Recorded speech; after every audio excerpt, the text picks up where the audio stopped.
আসসালামু আলাইকুম। আজকে আমরা শিখব মাখরাজ। প্রশ্ন, মাখরাজ কাকে বলে? উত্তর, হরফ উচ্চারণের স্থানকে মাখরাজ বলে। প্রশ্ন, মাখরাজ কয়টি? উত্তর, মাখরাজ 17টি। 1 নম্বরে মাখরাজ হলকের শুরু হইতে উচ্চারিত হয় হামজা, হা।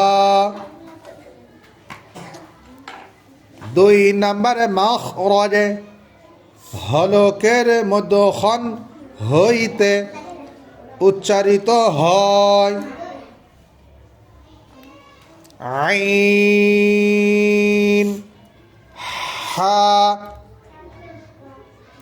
3 নম্বরে মাখরাজ হলকের শেষ হইতে উচ্চারিত হয়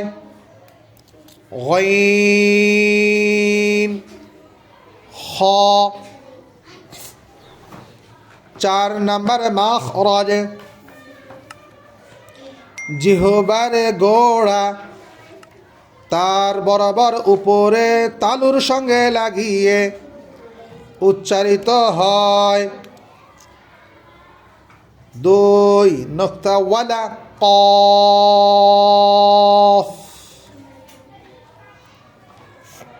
5 নম্বরে মাখরাজ জিহ্বার গোড়া থেকে একটু আগে বাড়িয়ে তার বরাবর উপরে তালুর সঙ্গে লাগিয়ে উচ্চারিত হয় মধ্যখান পেঁচানো কাফ।